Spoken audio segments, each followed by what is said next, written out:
Tusind tak, fordi jeg måtte komme. Nu er jeg allerede blevet lovet, at det bliver spændende. Kan vi ikke starte med at sige, at det bliver sådan okay, og så kan jeg overraske. Det vil være dejligt. Jeg hedder David Meinke, og jeg har fået lov til at tale på jer i en time nu her. Jeg tænker, det er lidt rigeligt at tale i en time i træk. Og jeg er allerede blevet talt på i 1,5 time nu, ikke? Og I sidder ned hele tiden, og vi skal snakke om at kunne, i stedet for at vide. Så sidder vi bare her, tonser på af viden. Det synes jeg er sådan en lille smule mærkeligt. Så derfor så håber jeg virkelig, at I har lyst til at snakke lidt med. Nogle af de input, jeg rigtig gerne vil høre fra jer, det er sådan noget omkring jeres erfaringer. Nu er det jo unge, der er på temaet. Så jeres erfaringer med unge, hvordan har I oplevet det i den praksis, I kommer fra? Det tænker jeg er rigtig interessant, i hvert fald for mig, men det må sgu også være interessant for jer. Og nu vender I jo alle sammen den her vej, det er jo ikke sådan særlig dialogagtigt, men lad os se, om I ikke på en eller anden måde kan få det til at lykkes. Er det okay? Gider I godt det? Nej, okay. Ja, okay. Ja, bare lige sådan, jeg har lært, at når man skal holde et oplæg, så skal man starte med at etablere sig selv i rummet. Det er her. Jeg er her i hvert fald i egenskab af, at jeg er projektleder i Region Hovedstaden for en tænketank for unge, som blev kaldt et Dream Team dengang. Jeg ikke var blevet ansat endnu, så det hænger fast. Men det er okay, jeg har vendt mig til det. Jeg har en gruppe på 25-30 unge, det er sådan lidt en brutotrup fra folkeskoler og fra erhvervsskoler, sosu-uddannelser, gymnasier og handelsgymnasier, som tænker tanker på unges vegne omkring uddannelse. Er jeg med sådan også lidt via det til at være med til at formulere Region Hovedstadens uddannelsespolitik. Jeg er med til at formulere den på den måde. Vi har jo altså nogle politikere til det samme, ikke? Men jeg kommer med nogle gode idéer til dem, så kan det jo være, at de hopper på dem. Så har jeg engang arbejdet i BUPL, også som ungdomspolitisk konsulent. Så skriver jeg ungdomsbøger, når der er tid til det. Jeg var så heldig en gang, og jeg kom til at flytte til Tølløse. Jeg ved ikke, om I kan forestille jer, hvis man bor i København, og så stod min datter, hun stod ved bussen på anden sal, så stod hun nede på sådan en lille frimærke af en græsplæne i sådan et byggeforeningshus. Så kiggede hun rundt, og så pissede hun i en vandkande, og så vandede hun alle blomsterne med det. Og sådan satte sig på, at hun ikke blev set, og hun blev set af alle.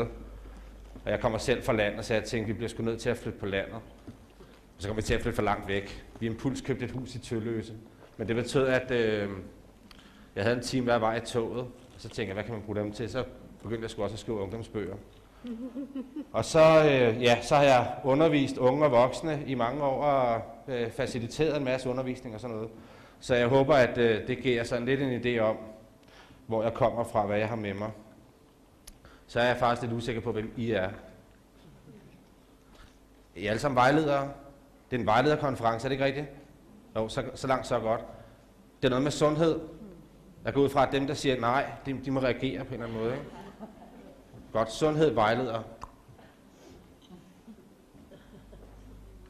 Jeg lovede mig selv at spørge. Jeg tænkte, det her det kunne fungere lidt som sådan en agenda for i dag. Hvad skal vi lave? Jeg kunne starte med at tænke mig lige at finde ud af, hvad vi egentlig tænker om de her unge mennesker.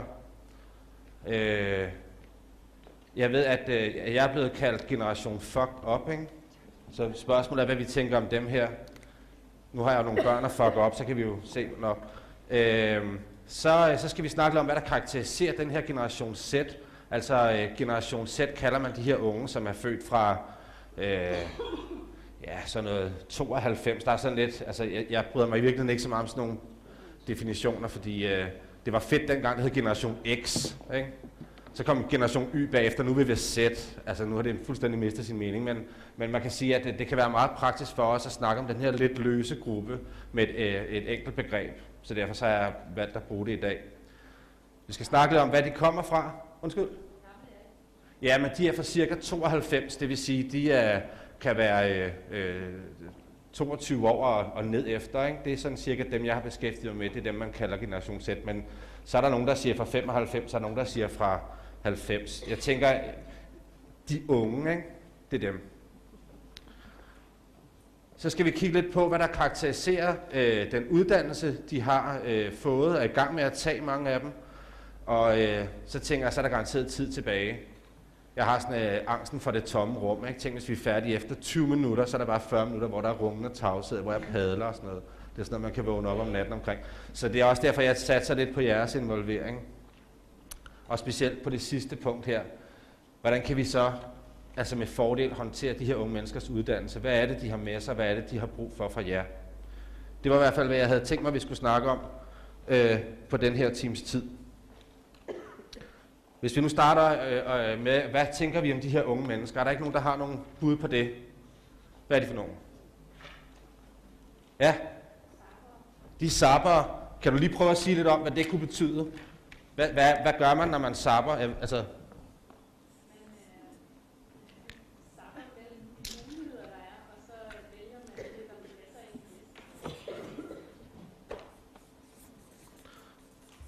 ja. Og hvad så er det der, man valgte? Det begynder at blive kedeligt. Er det så også, når man så sapper videre? Der er sådan en manglende vedholdenhed omkring det. Ja? Flere? Ja? De er ikke særlig autoritetstro. Ikke særlig autoritetstro, nej.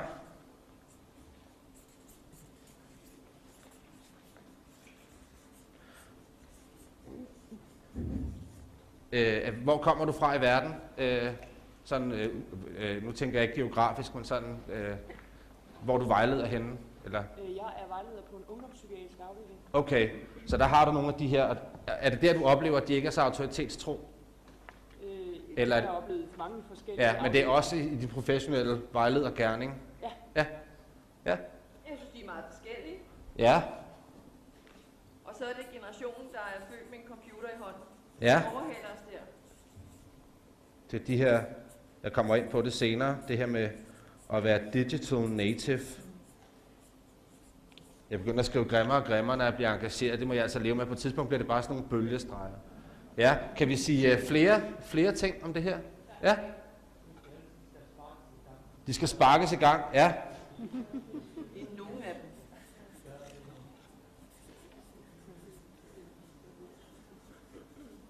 Ja?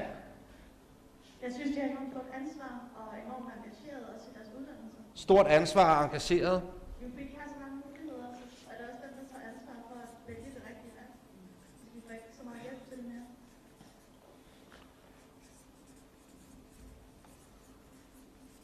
Ja, altså i hvert fald så kan vi sige, at der er noget her omkring de forskellige, men jeg skal alligevel prøve at se, om vi ikke kan tegne lidt nogle linjer af, hvad det her er. Jeg var så privilegeret, jeg kan også kende nogle af jeres ansigter faktisk, at være på en konference for kliniske vejledere i oktober, tror jeg nok. Og der havde jeg jo inden udfrittet dem, der arrangerede lidt omkring, hvorfor er det overhovedet fedt at snakke om unge? Altså er der noget særligt, der gør sig gældende, som ligesom har aktualiseret det? Og noget af det, som de sagde dengang, det er nogle af de her udsagn, altså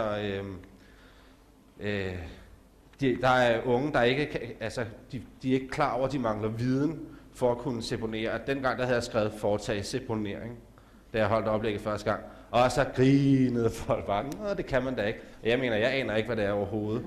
Jeg satser på, at jeg har ramt rigtigt den her gang. Det er noget, er der ikke lige nogen, der gider fortælle mig det, fordi jeg kan jo ikke falde i søvn. Hvad er seponere? Man fjerner, altså for eksempel et kateter. Man kan seponere et kateter. Sådan, tak. Så er der noget omkring mange. I behøver jo ikke at følge jer dækket ind af det her. Altså det er jo ikke sådan så, at I... Altså, nogle gange, så, når jeg præsenterer det her, så kan folk også blive lidt frelst. Jeg synes bare, at de unge er så fantastiske. Altså det her, det er jo nogle konkrete oplevelser i en praksis, nogen har haft. Det her med manglende situationsfornemmelser, upassende sprogbrug og belæring af læger og sygeplejersker. Og egentlig så morer jeg mig ret meget over den, for jeg kan lige se for mig, at man kommer der som sådan en ung sygeplejeelev, sygeplejerske studerende, og så begynder man at rette på folk. Jeg synes simpelthen, det må være så irriterende for jer. Men okay. Så var der flere studerende, det er i hvert fald oplevelsen af, at der er flere, der har psykiske og sociale problemer, indlæringsproblemer, altså ordblindhed, ADHD og den slags ting. Folk, der mangler forståelse af studiemetoder, altså det der med, hvad er overhovedet et studie, hvad kræver det? Der er lidt omkring vedholdenhed der. Det der med, at man ikke formår at omsætte viden fra forrige moduler, altså man har lært noget, man har været i skole, så kommer man hen i klinikken, og så kan man ikke det, man har lært. Altså det her, det kommer til at hænge enormt godt sammen med det, og det er jo en lettelse for mig, det som Peter Jarvis lige har snakket om. Altså det her med at oversætte fra viden til kunden, og de der to forskellige måder, hvad det er. Og her er der jo et helt godt eksempel på forestillingen om, at man overhovedet kan opsætte den der viden. Altså man har læst noget og hørt om noget, og så kommer man hen, og så kan man. Det er altså skidesvært. Og så er der det her med, at de kan virke umotiveret initiativløse. Så spørger jeg sådan bredt ud, er det noget, I kan genkende? Ja. Er der noget, der mangler her? Et eller andet, hvor I mere tænker også, vi fokuserer bare på problemerne. Det må man aldrig. Alting skal være så skide positivt. Her i dag må I gerne. Altså, hvad er det, der er irriterende? Hvornår er det, I føler, at det kunne være dejligt, hvis... Er der nogen, der... Ja? Jeg skal til almen dannelse, altså det der med, at man møder til tiden, og når man finder sig syg, så gør man det tid før. Ja. Giver hånden, når man møder. Ja. Hvad kalder man sådan noget? Ja, det er almen dannelse, men nogle gange så bliver det også oldtidskundskab, ikke? Så pli er skide godt ord, ikke? Det var en af dem, som ligger på den der politikens dødsliste, ikke? Pli. Ja. Jeg synes indtil nu, at vi har fokuseret meget på det negative. Ja. Noget, jeg synes, der kendetegner mange af dem, det er, at de er nysgerrige. Ja. Ikke alle, men mange er faktisk meget nysgerrige. Ja. Det var også derfor, jeg sagde, at der er jo nogle positive ting, ikke? At sige, men der er ikke så meget læring i det, vel? Fordi så kan vi ikke sige alt muligt og rotter sammen mod unge mennesker. Det havde ellers været så dejligt. Men du har jo helt ret. Det synes jeg, ja. Jeg synes også, de er ambitiøse, de vil gerne opnå det perfekte. Ja. Og det er selvfølgelig et eller andet sted, nu har sådan et pigebillede, men meget, og det er jo et problem. Det kan blive et problem, ja. Ja. Smadrer godt. Nå, men det er bare sådan, så er vi nogenlunde indsporet på, hvad er det i hvert fald for en indtryk, jeg har fået, at de unge, I har med at gøre. Jeg ser noget andet.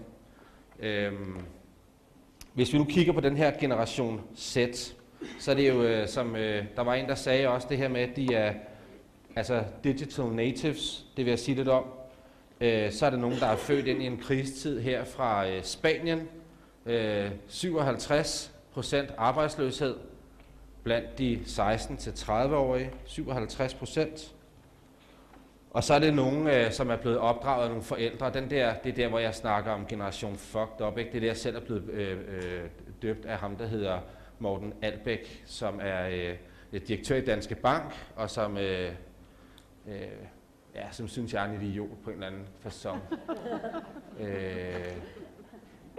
Jeg er sgu stadigvæk lidt usikker på præcis hvordan, men det kan være, at vi en dag mødes i sådan en sammenhæng her, så får vi sgu battlet den ud. Det bliver meget fedt.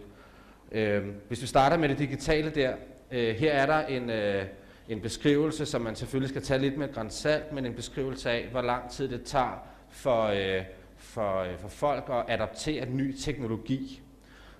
Vi starter lidt med de tunge, kan man sige, elektriciteten. Det er jo det var sgu en meget fed ting, ikke? Men det tog altså også 46 år før en fjerdedel af den amerikanske befolkning brugte det. Så kan man ligesom sige, når der er en fjerdedel, så kører det, ikke? Telefonen, radioen, fjernsynet, både i sort-hvid og i farve. Og de der intervaller bliver kortere og kortere. Altså vi bliver bedre og bedre til at optage eller integrere ny teknologi i vores hverdag.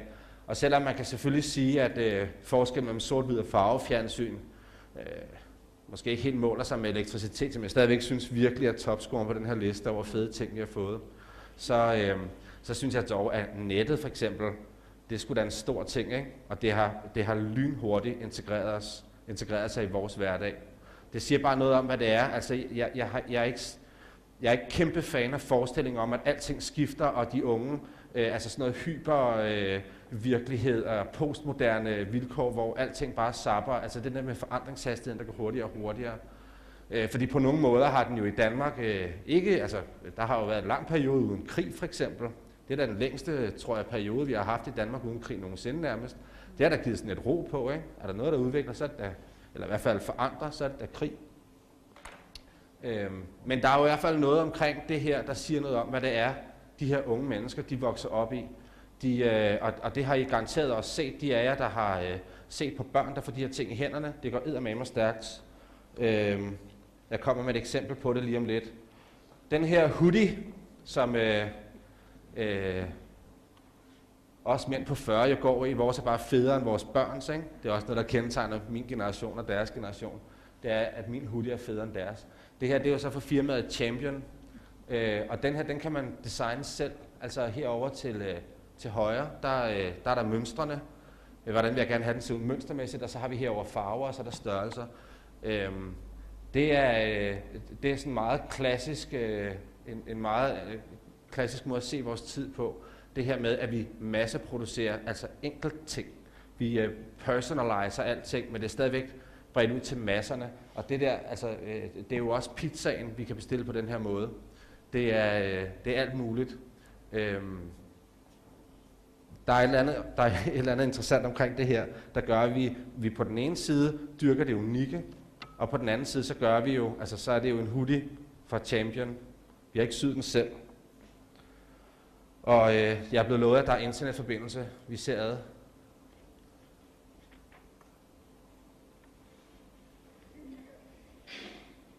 Kan I se? Børn kan godt finde ud af det, ikke? Så er der bare noget andet, de ikke kan mere. Bladet virker ikke.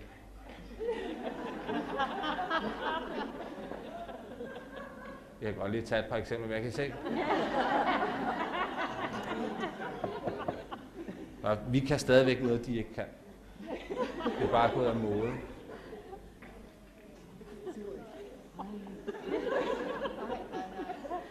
Ja, jeg har fanget den der. Og jeg har været lidt optaget af, hvad gør det her ved os? Altså, hvordan påvirker det os? Vi tager lige ind til det her, det er, og der kommer en irriterende reklame, jeg tror det er for noget ejendomsræs inden. Det var sgu lige Bras, I får den gang. Sådan der. Det her, det er Lennon og Maisie.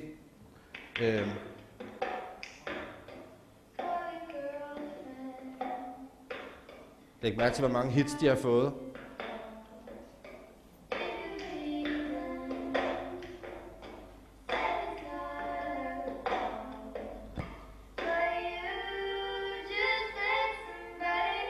Altså 22 millioner mennesker, der har klikket ind på det her. Og der var en periode sidste år, jeg har en datter på 15, hvilket jo så i den her sammenhæng er en stor fordel. I mange andre sammenhænge ved, der var ikke noget varmt vand i morges, alt det der, men pyt med det. Den har sikkert flere hits, den havde så 22.000, og det her det er for et halvt år siden, der er lige kommet 2 millioner mere på. Men der var på et tidspunkt, hvor hun hele tiden sad med en eller anden æske, og sad og klappede på den, og jeg fattede simpelthen ikke, hvad det var, hun lavede, indtil hun viste mig det der. Så noget af det gør ved os, det er altså, at det kan, hvis vi er smarte, så er det her jo bottom up, ikke? Altså, her er der jo nogen, der er startet hjemme på køkkenbordet. Måske har de haft en far og en mor, der har investeret i lidt mikrofoner, fair nok. Men stadigvæk. Vi er altså faktisk i stand til at eksponere os selv og blive kendte rigtig hurtigt. X-Factor er jo et meget godt eksempel også på, at man kan blive kendt ret hurtigt. Jeg glæder mig til, det er jo fredag. Nej, det var fredag. Fuck, det er ikke fredag. Det er fordi, jeg læste en artikel om X-Factor, og jeg så det ikke i fredags, og jeg er helt sådan underernæret nu, ikke? Jeg kan virkelig godt lide at se X-Factor. Det er blevet lidt kedeligt nu, fordi nu er de alle sammen så skrappe, at skal der ikke nogen fejl. Men jeg kan virkelig godt lide X-Factor. Jeg har ikke noget imod. Jeg tror heller ikke, vi skal ikke være så bange for det der. Men det er klart, at det gør noget ved os, fordi vi kan meget hurtigt blive meget kendte, og der er nogen, der tænker, at det er løsningen for dem, ikke? Det er noget af det, vi kan være lidt bekymrede for nogle gange. Det er, at man tænker, at det her det er vejen at gå, fordi det er jo fint nok, at de to har lavet det der, men hvad så nu med dem? Altså, jagter de nu bare det der resten af deres liv? Det håber jeg sgu ikke. Fordi altså Justin Bieber blev jo også kendt på den måde der. Og han har så i stand til at holde fast i det, og nu skal han så et smut i fængsel, er det ikke sådan? En anden ting, det gør ved os, det er jo, det burde man jo i virkeligheden holde noget selvstændigt omkring, men det er jo hele den her overvågningsting, som jeg egentlig i lang tid har syntes var ret åndet, ud fra den der betragtning om, hvis ikke man gør noget forkert, så er der jo ikke noget problem. Men her er det jo så Facebook, som vi jo alle sammen godt ved, tager vores ting. Det er, når vi lægger billeder på Facebook, er det ikke vores billeder mere. Og så opstod der sådan en dille på et tidspunkt, hvor at folk de lavede sådan nogle disclaimer, ikke? De var utilfredse med de nye Facebook-retningslinjer, derfor så erklærede de, at de havde ophavsret til tingene. Altså det er lidt ligesom at gå ind i en Fona og erklære, at man har ophavsret til alle Sony-produkterne derinde. Bare fordi man siger det, så har man det ikke. Det er en illusion det her. Man kan ikke gøre de her ting, og det vil sige, at vi er også ret magtesløse. Vi har faktisk i det omfang, man har lyst til at være, man kan selvfølgelig bare droppe at have en Facebook-profil. Man kan droppe at have en Google Plus-profil, men alting bliver efterhånden sværere og sværere. Nu er det jo login på en masse ting, det her. Det er rigtig svært at undgå. Rygtet vil jo vide, at alt, hvad vi laver på nettet, altså alting, bliver logget. Altså alle de kliks, jeg har lavet, bliver gemt et sted. Og jeg kan jo ikke vide, hvad de skal bruges til. Så for mig at se, så gør det også det ved os, at vi bliver sådan en lille smule magtesløse. Og jeg synes også, at jeg kan mærke det egentlig. Altså folk er jo sådan lidt, når så må de jo have det. Og der er faktisk også en glidning for mig at se i forhold til demokrati og sikkerhed. Altså vi accepterer faktisk den her overvågning. Fordi vi tænker, at vi får noget ud af det. Særligt de unge deltager også på nye måder. Nu kan I se, kan I huske den her Kony-ting? Det var ham her, der lavede børnesoldater. Ikke? Det er jo, det skal man simpelthen ikke. Altså det var der rigtig mange, der blev rigtig vrede over. Skal ikke rende rundt der og få børnesoldater. Og der skete der lige pludselig et andet omkring en masse unge mennesker, der fangede den der og begyndte at dele med hinanden. Og det er jo så blevet delt altså 98 millioner gange inden for relativt kort tid. Det er en måde at deltage på, ikke? Det er faktisk også en måde at give sin mening til kende på. Vi snakker nogle gange om, at de unge ikke har nogen meninger. Men det har de sådan set. Men noget, de ikke søger særlig meget, det er indflydelse. Men de har faktisk masser af meninger om det der, og der kan blive klikket. Man kan jo klikke like til mange ting. Det er bare en forholdsvis omkostningsfri måde. Man kan vise sin mening, man søger ikke indflydelse.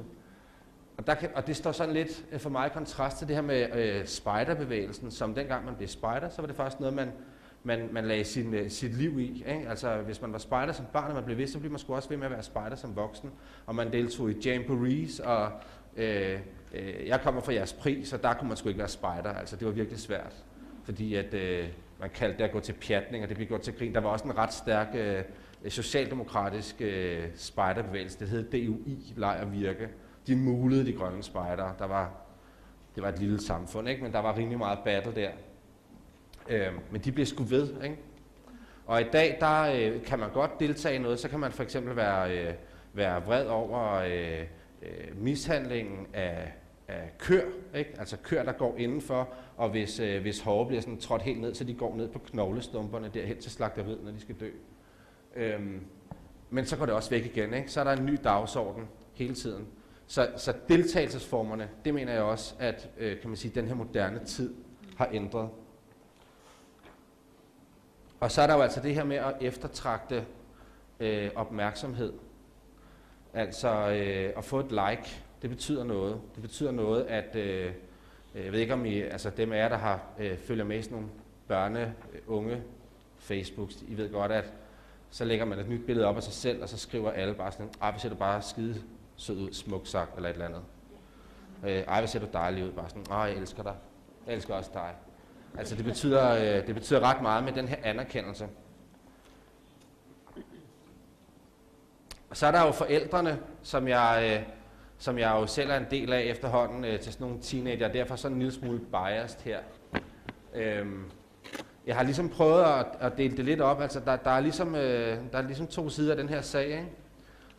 På den ene side, og det er der, hvor jeg er pisseirriteret på Morten Albæk og hans fucked up generation. Jeg synes, det er skide irriterende, fordi faktisk så synes jeg, at min generation af forældre, vi giver plads til børnene, og vi lytter til dem. Vi prøver at hjælpe dem til at blive gode til at træffe deres egne valg. Ikke kun være dikteret af trends, men også være dikteret af en indre stemme. De får jo den der iPad, altså jeg ved ikke, altså der er sikkert nogen, der ikke giver deres børn iPads, men altså det er jo ligesom en sut, altså den får dem også til at holde kæft, når sutten holder op med at virke der ved 2 års alderen, det er ret fedt. De får også god smag, ikke? Og vi passer på dem, og Thor, som jeg har derhjemme på 8 år, han har lige holdt et oplæg på 40 minutter om pukkelvaler. Det bliver han sgu også meget god til. Vi elsker dem, og de her børn, de er afhængige af os, og så er vi venner med dem også. Vi vil gerne være venner med vores børn. Og alle de her ting, det er sådan nogle ting, der fremgår af læserbreve fra pisse sure mennesker. Ikke? Det der med, at forældre skal da ikke være venner med deres børn. Og nogle gange så tænker jeg, hvorfor ikke? Hvad er det for noget? Altså, egentlig, og vi gør det også selv. Altså, der opstår, jeg arbejder jo i sådan et kontormiljø, blandt andet med nogle folk, som er meget optaget af miljø og klima. Jeg ved ikke om helt det er derfor, men mængden af frelsthed er i hvert fald enorm. Ikke? Altså slikfri daginstitutioner og gnavegrønt og sådan noget. Altså, men det er jo også bare mig personligt, men det hader jeg virkelig. Jeg synes virkelig, det er så irriterende. Jeg synes, det er dejligt, at man gerne vil sit bedste for sine børn, men jeg gider ikke at blive omfattet af det. Og det er så det, den her negative stribe, den siger, det er jo i virkeligheden bare et spejl. Og jeg tænker bare, at sandheden er et sted derinde i midten, ligesom det altid har været. Ikke? Da min far var lille, der fik han nogen over nakken af sin far. Til gengæld så afbrød han ikke, så var han autoritetstro. Jeg ved ikke, hvad der er bedst. Er der nogen, altså egentlig så, jeg tror nok, at vi tager lige det her med, hvad det er for en arbejdsmarked. Altså nu har vi jo kigget på det her digitale miljø, kan man sige, som også fungerer enormt virtuelt. Vi har lige været inde omkring forældrene, og nu kigger vi lidt på, hvad det er for en arbejdsmarked, vi er i gang med at uddanne dem til. Altså faktuelt ikke. Jeg ved ikke, om det er det, vi uddanner dem til, men i hvert fald det, som de kommer til at møde. Jeg har arbejdet sammen med Institut for Fremtidsforskning om at få kigget på det her. Altså hvad er det for et arbejdsmarked, som de her unge mennesker vil møde. Og det gjorde vi ved at spørge de unge, altså faktisk, hvad tænker I er mest afgørende for jeres fremtid? De var ikke i tvivl om, altså når nu vi fik snakket rundt om det, at det her med konkurrencedygtighed, altså det de siger, der afgør deres fremtid, det er, kommer vi ud af krisen eller ej? Altså vil Danmark være kriseramt, eller vil vi ikke være kriseramt? Det betyder noget for dem. Og så er der det her over omkring små og store systemer. Det er sådan lidt sværere at få fat i, men det handler for eksempel om de store institutioner. Tror vi på, at EU bliver ved med at findes, eller bryder den sammen? Tror vi på, at det er de store firmaer, Vestas og Mærsk, der bliver ved med at findes, eller bryder de sammen? Og hvad kommer der så i stedet for? Det var i hvert fald noget, de snakkede meget om. Kan vi beholde den store velfærdsstat, eller skal vi betale mindre i skat, og så betale vores velfærdsydelser selv? Det håber vi ikke herinde, vel? Men altså, hvis man ligesom kan give nogle billeder på det, så kan man sige, at i en situation, hvor de store systemer bevares, altså en eller anden form for bevaringsscenarie, men hvor konkurrencedygtigheden er lav, der bliver vores fokus som medarbejder, det bliver på at være tryg, altså få en ansættelse og kunne blive i den. Jobs i det offentlige vil formentlig være ret populære, hvis det er sådan her fremtiden tegner sig. Det her det er jo vigtigt, fordi vores uddannelser skal jo kunne det hele. Hvis ikke vi ved, hvordan fremtiden ser ud, så må vi kunne det hele. Kan I huske det der pressemøde, Claus Hjort? Det blev holdt inde i et rum, hvor der var alt for varmt. Og faktisk så kørte han den sgu meget godt, alt taget betragtning. Men på et tidspunkt så smed han altså blusen, og så kan I se, hvor meget han svedte. Han har virkelig taget ansvar for samfundet den dag i hvert fald, må man sige. Altså den dag i hvert fald, må man sige. Så kan vi forestille os et scenarie, hvor vi er konkurrencedygtige, og hvor de her store systemer altså er bevaret, velfærdsstaten og Novo og alle de her sådan fyrtårne. Der bliver Norden jo nok nærmere en rollemodel. Altså der bliver det noget, man kigger hen på os, og så siger man, og det er jo ikke langt væk det her, altså det er med på, ikke? Altså vi kan jo se begge dele. Nogle gange bliver Norden jo også, altså så er vi verdens lykkeligste folk. Og så er der nogen, der siger, at det er fordi, de tager så mange lykkepiller. Altså men der er rigtig mange, der kigger hen mod Norden og siger, ligesom, hvad fanden er det, de gør rigtigt der? Vi kan forestille os en situation, hvor konkurrencedygtigheden er høj, men de her store systemer er altså ikke holdt. Hvad var det så, der gjorde, at konkurrencedygtigheden den alligevel kunne holdes oppe? Jamen det kunne jo være rigtig mange små firmaer, altså den her underskov af firmaer. IO Interactive er jo et meget godt eksempel, dem der har lavet spillet Hitman, den her serie af spil, der hedder Hitman. I USA er spilindustrien større end film- og musikindustrien til sammen. Det vil sige, alle de her danske firmaer, det er jo ikke kun IO Interactive, det er nok det største, men der er rigtig mange af de her firmaer, der danner sådan en skov, og de kan altså reagere lynhurtigt på ting, hvor større firmaer kan have svært ved at komme i gear. Der er jo også noget omkring det her med, at hvis Danmark ikke skal være mere end et produktionsland, nu har vi jo faktisk taget den her idé om, at vi skal være et produktionsland tilbage, men hvis vi skal leve af innovation og den slags, så nytter det ikke noget, at vi er rigtig langsomme, så må vi kunne reagere hurtigt. Og det er forestillingen i det her scenarie, at den her underskov af virksomheder kan det. Og så er der jo for mange rædselsscenariet, ikke? Altså alt er gået i stykker, vi er ikke konkurrencedygtige mere. Hvad gør vi så? Så må vi søge det nære. Så må vi... Så er forestillingen, i hvert fald Institut for Fremtidsforsknings bud, det er, at vi kommer til at kigge mere til vores naboer, vi kommer til at arbejde for folk, vi kender, og måske gør vi det også gratis en gang imellem, fordi så lærer vi noget. Jeg har en del venner, som er uddannet i sådan noget IT, net, webhalløjser, og de arbejder på den der måde. De arbejder helt, altså jeg ved ikke, det kan også være, det er en dårlig idé, men de arbejder enormt meget gratis, og de arbejder enormt meget. Det handler hele tiden om at have et godt netværk, og den, der er i toppen af netværket, kan virkelig køre med klatten. Jeg har lige snakket med en kammerat, som arbejder meget hårdt på at få et job, og han er lige blevet tilbudt af en, han kender, og skulle være en del af... Han kan sådan noget med at finde ud af, hvad folk snakker om på nettet. Det skulle han være en del af, men han kan desværre ikke rigtig få penge for det, før de ved, om det bliver en god idé. Nu har han arbejdet sådan et halvt år. Og han har sagt, at det vil han gerne, men det er klart, at hvis han får et arbejde, så stopper han. Men der er altså rigtig mange, der faktisk arbejder på den måde. Og det er de her 4 scenarier, som i hvert fald er Institut for Fremtidsforskning, og de unge, jeg har med at gøre, bud på, hvordan fremtiden ser ud i noget, der kunne være år 2023 eller sådan et eller andet, altså om en 9-10 år. Vores uddannelsessystem skal jo kunne uddanne til det hele. Altså det nytter jo ikke noget, at vi lægger alle vores appelsiner i Claus Hjorts turban derovre, hvis ikke det er der, vi ender henne. På den ene side, så har vi altså en arbejdsløshedsstatistik her. Den er virkelig, virkelig frisk, fordi at, jeg lavede den for en time siden. Arbejdsløsheden for de 16-29-årige, altså dem, som er registreret som ledige. Altså det så meget godt ud der i juli 2008, ikke? Der var den lav. Og så ligger vi op omkring 13-14%. Og det er altså bedre end i Sverige og dårligere end i Tyskland. Men grækerne, de har 60, ikke? Og spanierne, de havde 57% af de unge, der ikke har noget arbejde. Jeg tror på, at for de her unge mennesker, som vi har med at gøre, så betyder det her noget for dem. Er der noget, de har fået at vide i deres liv, så er det, at man skal have et arbejde, og man skal have en uddannelse. Ellers så går det ikke. Og vi har den her 95% målsætning, men altså stort set alle unge starter på en uddannelse. Der er nogle problemer i forhold til at gennemføre, fair nok, men faktisk så ved de godt, at det her det er rigtig, rigtig vigtigt. Omvendt kan man sige, hvis man skal kigge på, om der kommer krise eller ej, så er der en lønudvikling her, som så kun går ind til 2010-11 stykker.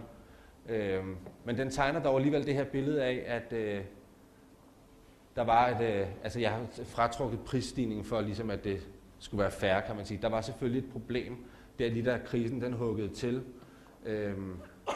Men altså, så slemt er det jo heller ikke, vel? Altså kriser er jo også nogle gange noget, vi snakker om. Jeg hørte i dag en undersøgelse, der sagde, at folk mener stadigvæk, der er krise, men eksperterne siger noget andet. Og så tænker jeg bare, er der så krise? Det kan jeg virkelig ikke finde ud af. Hvis ikke vi bruger nogen penge og render rundt og sulter os selv og sådan noget. Altså, no.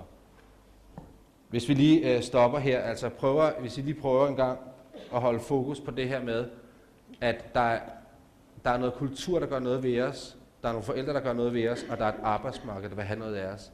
Er der nogen, der har noget tanke ind i det, et eller andet? Jeg har skrevet noget ned, og så tænkte jeg, at det kunne da være rart lige at få sagt. Ja?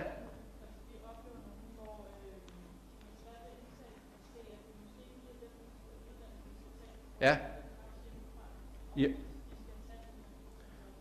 Ja.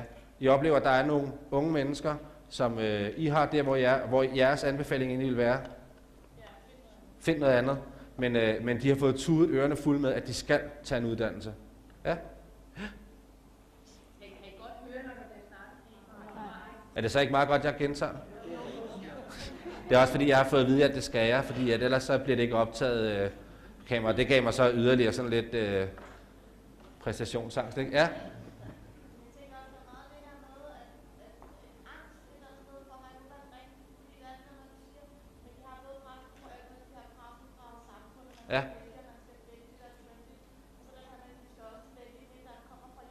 Ja. Ja.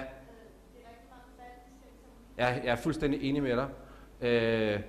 Du siger, at der er en angst hos unge mennesker omkring at vælge rigtigt.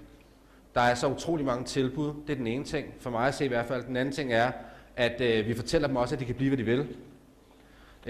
Så man skal vælge med hjertet. Altså, hvad hedder ham der, direktøren for Irma, han hedder Alfred et eller andet. Han snakker meget om, at det er vigtigt for ham, at alle medarbejdere fra ham selv og ned til kassedamen skal have passion for det, de laver. Og jeg tænker bare, altså, undskyld mig, men Jesus Kristus, man kommer der og har været på druk lørdag, og så skal man på arbejde i Irma søndag, så skal man også have passion for at sidde i kassen. Det er fandme hårde odds, altså at man ikke nogen steder mere kan få lov til at... altså måske er der nogle lagre nogle steder, hvor man ikke behøver passion. Men det er virkelig et voldsomt krav til, at man skal være passioneret omkring alting hele tiden. Ja, helt enig. Ja.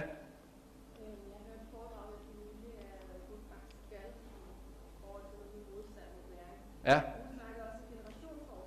Ja.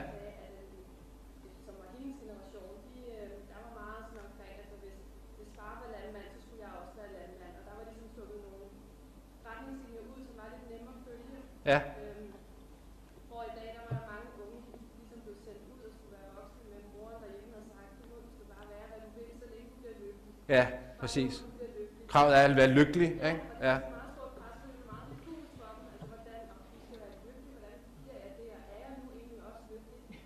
Ja. Også sådan også det, der blev sagt før, det der med, at de måske er med, at de sapper, ikke? Jo. Det er også fordi, at det kan jo være lidt, altså det der med at sådan angst for, har jeg så været rigtig nu, eller skal jeg mere lykkelig? Jeg er helt enig. Altså, jeg har snakket lidt med en chef for altså for UU-vejledning, altså ungdommens uddannelsesvejledning op i det, der hedder UU Øresund, Jens Christi. Og jeg har sagt, hvad er det, vi skal arbejde med i de her vejledningsforløb for de unge? Han siger, udholdenhed. Altså kompetence, der hedder udholdenhed, vedholdenhed. Man holder fast, altså gå på mod og ihærdighed. Og lige om lidt, så vil jeg så begynde min sønderlemmende kritik af det danske uddannelsessystem. Så kan vi jo se, om vi nærmer os noget af det. Altså det her, det er en PISA-test. Og igen, så jeg har virkelig ikke noget imod altså tests. Jeg skulle heller ikke noget imod PISA-tests. Jeg tror nok, jeg har noget imod den måde, vi fortolker dem på. Og den måde, vi lader dem styre os. Det, der er lidt interessant ved den her, nu behøver jeg jo ikke altså, at løse opgaven. Jeg var lige ved at korte spørgsmålet hernede væk, men så tænker jeg, ej. Fordi det, der faktisk er lidt interessant i det, lige præcis her, som bare ikke har særlig meget med grunden til, at vi er her i dag at gøre, det er, at når man indfører iPads i skolen, så gør man det jo med forestilling om, at man kan enten bruge dem som bøger, hvilket jeg synes er dejligt, fordi min søns taske er rimelig tung. Men det er også lidt kedeligt, så man kan også lave sådan noget gamification, altså man kan lave spil, hvor man skal sidde og skyde efter de rigtige resultater på sin iPad med sine fingre. Problemet er, at den måde at lære på harmonerer rigtig dårligt med den her måde at lære på, eller de her opgaver.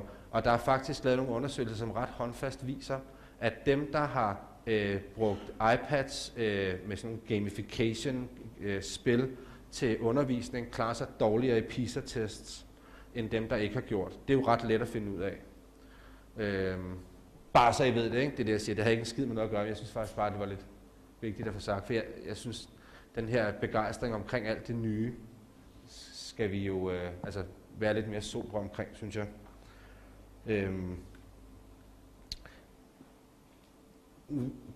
Det som den her PISA-test har gjort ved os sammen med en masse andre ting, det er, altså den har jo fokus på det, man kunne kalde akademiske dyder. Og hvis vi lytter til det, Peter Jarvis sagde, så har det virkelig fokus på noget med at vide.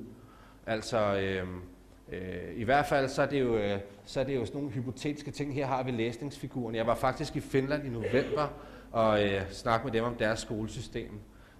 Og en af grundene til, at vi var det var den der lilla kurve heroppe, ikke? Og det er helt vildt irriterende. Altså det ved jeg ikke, det er helt vildt irriterende. Som det. Vi andre, vi ligger der og sylter lidt rundt og mødes der til sidst i 2009, mens Finland, de bare render rundt deroppe og de kører med klatten. Der er jo nogle ting ved det finske skolesystem, der er lidt anderledes, og den ene er, at i folkeskolen, der er alle lærerne universitetsuddannede. Noget andet, der er meget interessant, det er, at det er et højprestige job at være lærer. Altså det er virkelig noget, som folk bare, altså det er sådan på prestige-trinnet, ikke på løn, men på prestige, og sammenlignet med at være læge eller advokat. Det er meget fornemt, og så snakkede vi med gymnasium, som sagde, vi snakkede med en dreng, han havde godt hørt om en, der engang var droppet ud, men altså det var ikke nogen, han kendte. Og vi har et frafald på omkring 15% på gymnasierne. På erhvervsskolen, der spurgte vi om deres frafald, og så sagde de, ja, det er jo en pinlig affære, fordi vi ligger på 9%, der falder fra. Og på vores erhvervsskoler her i landet har vi et frafald på lige over 50. Ikke? Folk, der starter på en uddannelse, som ikke gennemfører den. Så de går sgu meget godt. Og så spurgte vi dem, hvordan kan det være? Og så siger de, det er fordi, at vi har stadigvæk nogen i landet, der kan huske, hvordan det er at være sulten. At være sulten. Altså, Finland har været helt umådeligt fattigt. Og det er der altså nogen, der godt kan huske, og derfor så tager man en uddannelse. I øvrigt så når en erhvervsskoleelev i Danmark har en gennemsnitsalder på cirka 22 år, når de slutter på 28.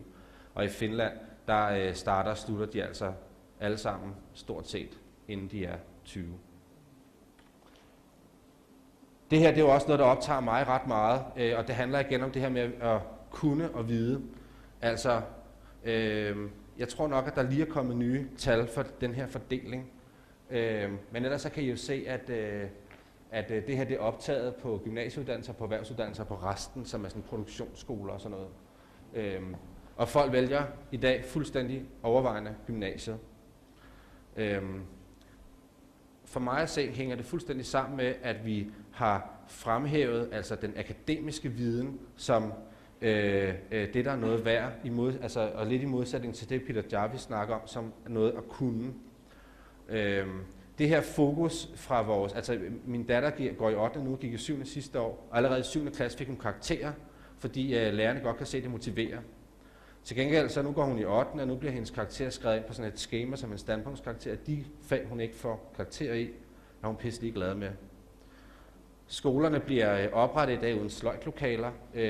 Alle de her kundefag, det er valgfag, hvis de overhovedet er der. Og det er faktisk for mig at se, altså den helt store tragedie, hvis jeg må være så fri, med den måde, vi laver skole på i Danmark, det er, at vi lægger så utrolig meget fokus på at vide ting, og så lidt fokus på at kunne ting. Og I er jo i branchen, altså i kundebranchen. Altså jeg er med på, at man jo rimelig meget kan komme til at pisse nogen af herinde. I hvert fald lærere, som arbejder her, ikke? Fordi jeg har også siddet og kigget på, hvordan sygeplejerskeuddannelsen er bygget op. Og selvom jeg godt ved, at man bruger praksiseksempler og alt muligt, så er det skole her, praksis her, skole her, praksis her. Så brokker vi os over, at de har svært ved at lave den her transfer fra skole til praksis. Der er et eller andet galt i det der.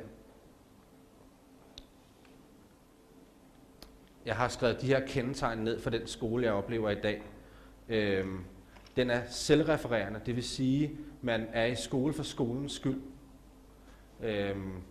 Man får sjældent at vide, hvorfor skal vi, altså det er jo sådan noget børn i 7. specielt dem, der er dårlige til tysk, ikke? De spørger, hvorfor skal vi lære det her? Og så er svaret typisk, men det skal du, fordi at det kan jo være, at du skal have et job, hvor du skal tale tysk. Og så siger man, det skal jeg ikke.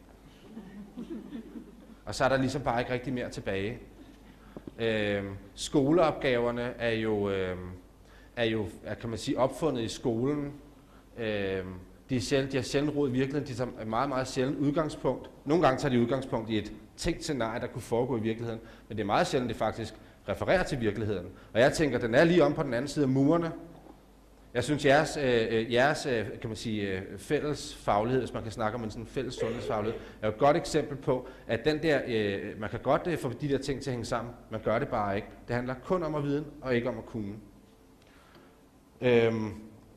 Det individuelle, altså selvom at det er meget få af os, der arbejder helt individuelt, altså hvor vi ikke er afhængige af andre, så er det langt i overvejende grad det, vi laver. Det er noget med at komme hjem og lave lektier, det er noget med at blive dømt individuelt hele tiden.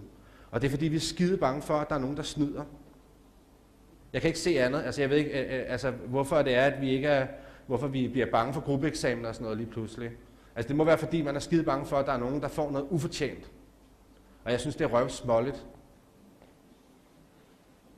Ja, så er der det her boglige, altså matematikken og dansk. Og en ting er, at vi fokuserer enormt meget på dem. I virkeligheden så kan man sige, at de her fag er jo rigtig gode, fordi altså, jeg synes jo, jeg er meget glad for dansk, og jeg er meget glad for matematik. Og det mener jeg. Det var mine 2 yndlingsfag. Men vi dyrker dem bare også på en boglig måde. Der kunne være, at der var nogen, der synes det var dejligt at finde ud af, at matematikken er praktisk, når man bygger huse og den slags. Og dansk er praktisk, jeg ved sgu ikke hvornår, men måske når man skriver en regning på noget arbejde, man for en gang skulle have lavet på regning. Jeg ved det ikke, men i hvert fald så, jeg mener, igen så er der jo altså, jeg var så heldig, eller hvad man skal sige, dengang jeg skulle ud og rekruttere unge mennesker til mit Dream Team, at så var jeg ude på alle mulige skoler. Jeg var også på en handelsskole i Virum, og så blev jeg sat ind i en klasse, og jeg fortalte, hvad jeg gerne ville. Jeg håbede, de havde lyst til at deltage, det ville de gerne. Og så bagefter, hver gang vi skulle lave jeg havde lavet en masse workshops, så skulle de så skrive til, at jeg skriver sgu ikke så godt. Det var der enormt mange af dem, der sagde. Og så viste det sig, at jeg havde skulle stået foran sådan en ordblindeklasse og bedt dem om at være med i jeg har enormt mange ordblinde af de her unge mennesker. Men det har været en fornøjelse, fordi altså, for det første så er det ret enslydende fra dem, at de er blevet betegnet som retarderede, når de er gået i skole. Altså fordi de har været meget ordblinde, og da de er kommet hen på en erhvervsskole, så er de faktisk blevet anerkendt. De har fået at vide, at de havde et handicap, og det var, at de var ordblinde, og så er der blevet gjort noget ved det. Det har betydet utrolig meget for dem. Og det er også noget med det der fokus på, at man lærer det boglige for det boglige skyld. Det gør de altså ikke der. Ja, det har været dejligt at møde dem. Jeg vil godt sige, at jeg har også nogle mekanikere, og jeg har ikke mødt endnu en gruppe af unge mennesker, der er mere dedikeret og elsker det, de laver højere end mekanikerne. Men fælles for de her erhvervsskoleelever er, at de ser sig selv som fuldstændig uddannede. De omtaler sig selv konstant som dumme. De siger, at det må de der gymnasieelever finde ud af. Det er vi sgu for dumme til. De opfatter sig selv som uddannede. De har ikke lært old, og de har ikke lært at analysere digte af Michael Strunge, eller hvad fanden ved jeg. Og på mange måder kan man jo sige, at det er dem, der har de fået de bedste forudsætninger for deres skole til at fungere i samfundet. For de har faktisk lært, hvad det vil sige at stå op om morgenen, komme på arbejde og levere et produkt. Og et produkt, som ikke alene skal... det handler, man kan sige, når man laver en stil, så kan man godt tænke, hvordan laver den bedste stil. Men enhver, der har gået i skole et stykke tid, ved godt, at man laver den stil, som læreren bliver gladest for. Man kan godt prøve at lave den bedste stil. Hvis ikke det er den stil, læreren bliver gladest for, så var det ikke den bedste. Her er der faktisk nogen, som kan vurdere godt håndværk. Men det er altså ikke deres oplevelse af dem selv. Og det betyder helt grundlæggende, at ånden står over hånden, og det gør den også hos jer. Jeg kunne forstå på eksamen hos sygeplejerskerne i hvert fald, det er ikke alene jeg savner at praksis og at det at kunne, det bliver værdsat langt højere. Ja, så er der det her med ansvar for egen læring. Hvor langt ud af det? Undskyld mig. Men det er jo bare sådan en idiotsætning. Jeg synes simpelthen, det er så grotesk. Vi retter rundt og siger det sådan noget der til unge mennesker. Hvordan i himlens navn skulle man kunne tage ansvar for sin egen læring? Altså kræver sgu da en lærer, der er medansvarlig. Hvis man kommer i skole, og hvis dansklæren er en idiot, så er det ens eget ansvar, eller hvad? Jeg vil virkelig gerne sige imod her. Jeg forstår godt noget af det. Man bliver også nødt til ligesom selv at være med. Man kan sgu da ikke tage ansvar for sin egen læring.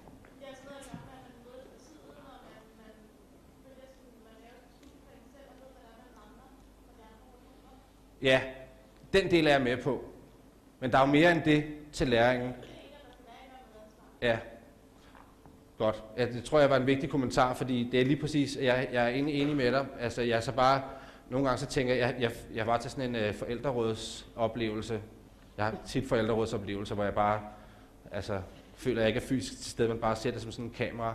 Og der var der en far, der sagde, at han havde brug for, at lærerne skrev lektierne ned på forældreintra, fordi hans søn skrev dem aldrig ned. Og så siger læreren, men din søn har jo ansvar for egen læring, så det er rigtig vigtigt, at din søn lærer for skrevet det ned. Så siger faren, det er jeg enig med dig i, han gør det bare ikke. Men altså, faren kunne aldrig finde ud af, det løste sig ikke. Drengen blev bare dårligere og dårligere i skolen, fordi han aldrig får skrevet ned, hvad han er for. Fordi han skal fandme tage ansvar for det. Ja. Men hvis ungerne skal møde til tiden, så kunne forældrene jo starte med at stå ordentlig tid op. Ja. Ungerne, og så gå afsted med dem, fordi jeg har hørt mange fortælle om, at børnene faktisk står derhjemme og siger, nu skal vi afsted, mor. Ja. Nu skal vi afsted, mor. Ja. Og så er det faktisk forældrene, der er det. Så man kan sige, på den måde kunne man måske også lige, igen, vi kan godt skyde på de unge, og alt vi skal der, men det er jo også, igen, du snakker også om det der forældreansvar. Ja. Og endnu en gang kan man sige. Rødt lys, det er også os, der laver de der, det er også irriterende med de parkeringspladser, jeg parkerer jeg her. Så de der, det er jo den norm, der også skal til. Det er jo ikke de unge, der ikke kan stå op. Det er jo også der ikke kan finde ud af at blive med afsted.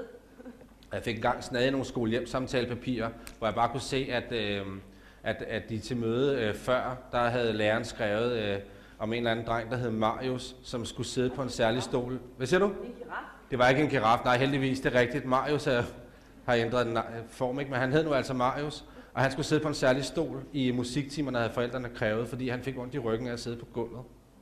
Og det er jo det der med, at børnene, de skal have plads, ikke? Men nogle gange på bekostning af andre. Det må jo ikke ske, og det er forældrenes ansvar. Jeg siger bare endnu en gang, at så kan vi jo heller ikke bede børnene om at tage ansvar for egen læring, hvis de ikke engang bliver mokket afsted til tiden. Og det vil sige, hvis ikke der gives karakterer, så er det ikke vigtigt. Hvis ikke det kan skrives, så er det lavstatus. Hvis ikke jeg laver det, så går det kun ud over mig selv. Det er en super vigtig pointe. Altså, hvis man lærer, i skolen fra man starter til man i hvert fald går ud af 3.G, hvis man går den vej, og det er der jo rigtig mange, der gør, så kan man sige, hvad sker der, hvis ikke man laver sine lektier? Så går det næsten altid kun ud over en selv. Hos jer er det ikke helt sådan. Hvis ikke man laver sit arbejde ordentligt, glemmer en vaskeklud, så har vi balladen. Men det er altså virkelig et læringsskift, ikke? Altså hvor så har man fået at vide, at man har ansvar for egen læring, men altså, jeg vil sige, specielt hos jer vil jeg håbe, at I også tager et medansvar. Og så hvis jeg kan argumentere for min sag, har jeg ret. Det er noget af det, som jeg synes, det er der, hvor jeg kommer tilbage til den her sygeplejerske studerende, der argumenterer over for en eller anden læge omkring, hvad fanden ved jeg, håndvask eller seponering, ikke? Og jeg bare tænker, det går jo ikke. Ja, og konsekvensen bliver, at de her unge, de lærer at prioritere det målbare, de bliver trænet i studiefærdigheder, og de unge, som har brug for en mening, der ligger ud over skolen, de mister motivationen. Jeg tror rigtig mange af jeres unge ikke har det problem. Jeg tror godt, de ved, hvorfor de er der. Det er jo typisk, når man hører, når man snakker med de sundhedsfaglige sundhedsfagene, det er, at man er der for at gøre en forskel af nogle af de her ting. Man ved faktisk godt, at man skal ud i praksis. Men særligt på gymnasiet er der rigtig mange unge mennesker, som faktisk ikke rigtig ved, hvad fanden de skal. Og så har de altså faktisk heller ingen grund til at stræbe. Nomi Katz-Nielsen, som er leder af Center for Ungdomsforskning, har sagt, at vi har fået en præstationsorienteret kultur frem for en læringskultur. Og når vi snakker læring her, så snakker vi altså lige så meget at kunne som at vide. Det synes jeg er væsentligt. Ja?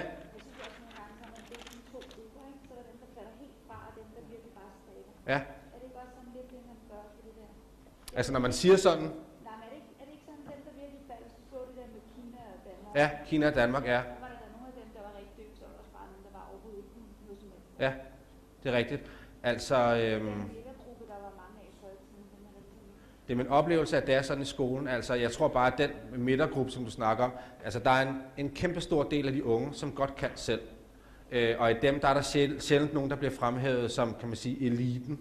Altså, vi dyrker jo ikke særlig meget eliten her i Danmark. Folkeskolen går der jo ikke rundt og piller de børn ud, som er allerdygtigst. De piller dem ud, som har allersværest ved at gå i skole. Og så viser det, så vil jeg bare lige sige til jeres info, at Kina selvfølgelig havde valgt de der skoler med omhu, har det jo så senere vist sig. Ikke? Fordi at vi var nok nogen, der sad og følte os rimelig snot åndssvage, og tænkte, nu kommer globaliseringen bare løbende. Ikke? At vi har lige 5 år mere, tror jeg, den gav os den der. Men altså, der er i hvert fald en gruppe, og den bliver større og større, som jo tidligere blev hævet ud af skolen i særlige, og bliver kaldt børn med særlige behov, og nu bliver inkluderet. De har stadigvæk særlige behov, men nu kan vi åbenbart håndtere dem alligevel, selvom det kunne vi ikke før. Jeg ved ikke helt præcist, hvad der har gjort forskel, men det er jo også det, som de kliniske vejledere på Rigshospitalet havde sagt, det var, at den gruppe, der har større behov, særlige behov, dem bliver større og større. Er det også altså jeres erfaring egentlig? Ja. Det er jo ret vildt, hva'? Det kan jo så både være fordi, at dem, der søger jeres uddannelser, er nogle andre, end de har været tidligere. Det er jo også en mulighed. Men det kan også være, der bliver flere af dem. Nå. Spørgsmålet er, hvad vi gør. Ikke? Altså, hvad gør I? I har de her unge mennesker, som er fokuseret på præstationer, individuelle præstationer, som har en skolastisk tilgang til tingene, hvor at deres fejl er deres eget ansvar.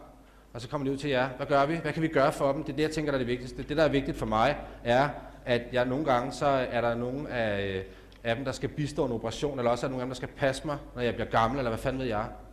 Det betyder ret meget for mig, at det bliver velfungerende der. Hvad gør vi? Hvordan kan vi hjælpe dem? De har også nogle styrker, ikke det? Ja? Jeg tænker, at rigtig meget hjælper det strukturen, eller det der ansvar for egen læring, at det ikke får lov at vinde. Ja. At det bliver et fælles ansvar og hjælper de strukturen under de rammer, så kan de jo ekstremt mange ting til. Ja. Dem, som er svage. Ja. Men at der er nogle personer, som kan tage sig af dem og hjælpe dem til at sætte det her i en eller anden form for struktur, og det ikke er bare frihed, at det er din egen studieplan, du selv vælger, ja. Vi kan hjælpe med strukturen. Altså lige præcis omkring studieplanen har jeg fået at vide, at det er der faktisk rigtig mange unge, der har svært ved. Og måske møder vi dem nogle gange med, at det er også for dårligt, at du ikke kan det. Men det gør dem ikke til bedre sygeplejersker, at det var for dårligt. Og hvor skulle de også vide fra, når de aldrig har været i klinisk praksis, for hvordan de skal omsætte de der mål til, hvordan man skal gøre det ja. i klinisk praksis. Det er de nødt til at udtale. Så struktur, hvad kan vi gøre mere for dem? Ja? Vi skal hjælpe dem til at få lov til at lave de der ting 10.000 gange. Ja. Også på den måde vedholde dem i faget og sige, at man ikke er ekspert, fordi man har opnået et læringsmål gange 1. Ja. Og så kan man jo sige, at jo mere skole vi knalder på her, altså jo mere undervisning vi knalder på, jo sværere bliver det at nå 10.000. Du havde også markeret?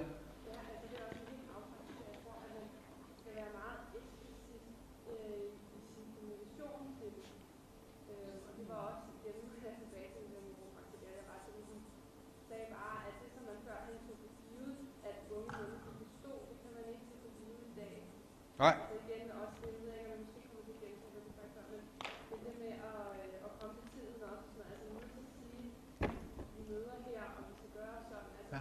Man kan bare nødt til at vide, at man også det med forskellighed, og de unge er forskellige, så nødt til virkelig at være meget eksplicit i, hvad bliver der forventet. Ja. Ja. Jeg er enig, men jeg tænker også, det handler også om at vise, hvad god praksis er for eksempel. Også at sige det, men jeg synes også, det der virker er, hvis man har studerende ude, som selv siger, ej, hvor er her en god stemning, hvor fungerer det her godt, altså sådan at de selv gør opmærksom på, at man viser det uden at du måske ikke sige det højt, så de selv tager initiativ til at spørge. Det er der, hvor det gode forbillede, det fungerer så utrolig godt, ikke? Vi har jo 1 minut tilbage, ikke? Men her er mine bud, ikke? På, hvad vi kan gøre. Og altså, det er sgu meget heldigt, at det er noget af det samme. Altså tyk kravene for dem. Det kan godt være, det er irriterende. Det kan være, det er det, der er det nye. Det er det nye, man skal lære. Før var det måske nogle andre ting. Nu er det det her med kravene.